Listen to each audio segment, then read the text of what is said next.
coming to you with some quick tips that are going to help you create the perfect studio space. So I have a small space in my house that I have kind of transformed into a studio space just using some things I already have around the house. And so that's what this latest blog post is about. If you want to go head over there and check it out at thefreshclassroom.com. So there's 4 easy steps to making sure you can set up a studio space that's going to work. Because let's just face it, nobody wants to see you keep showing up to those work meetings like,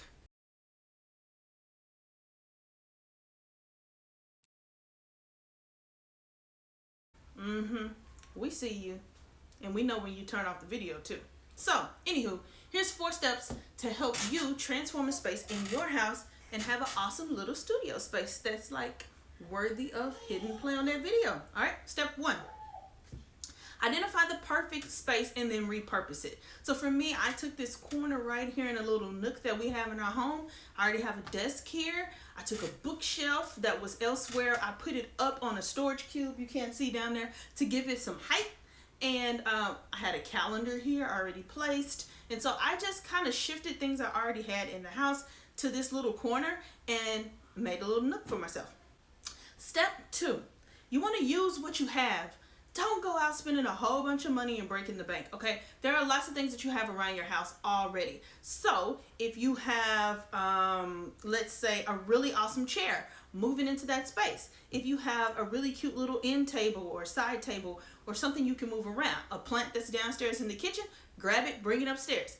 I mean, technically, it doesn't have to be like a big, huge space because nobody's going to be in your home anyway. Move a dresser out the way, find a corner, bring a plant from the kitchen. You're not going to have any company, so it's all good. Step 3 is to consider your industry. So the space that you're creating may depend on who you're serving, right? Who you're going to be making videos for or doing your consultation chats with. And so I run up here right before I go online for a meeting. I actually just got off a meeting a second ago. I run up here, I turn on my light, and I just hop right in my space, and it's ready to go. So you want to consider who you're going to be meeting with. So for me, I'm an educational consultant. I have things like books in my space and a calendar, but depending on what kind of work you do, you might want to kind of bring in some of those things into the shot as well. I would have my degrees displayed somewhere if I was going to be like seriously working here for a long period of time.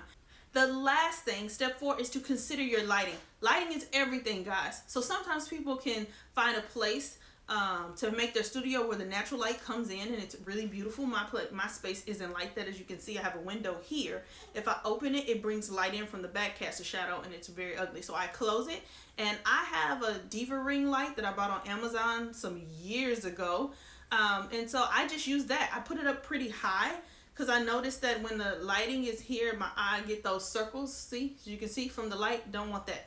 So I bring my camera here at my face and I bring my light up and off to one side so that as long as I don't look up at it, I don't get those rings in my glasses. And you don't have to have a fancy light though. You can also just take a lamp, take the shade off. If you have a really good one, sometimes if you cover it with something because you don't want it to just blare, but just play around with the lighting until you get really good lighting in that space and just leave it there. It may not look cute if you're coming in your room and the corner is set up some kind of way, but like I said earlier, nobody's coming to your house anyway, so just go for it. All right, so those are the 4 steps to making a really awesome studio space in your house.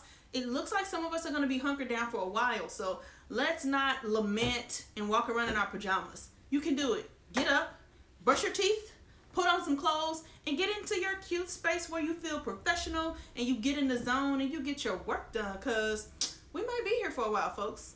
So until next time, that's just tips with Dr. B. See you later. Fresh Tips with Dr. B are brought to you by The Fresh Classroom. Are you ready to get fresh? If so, head on over to our website at thefreshclassroom.com.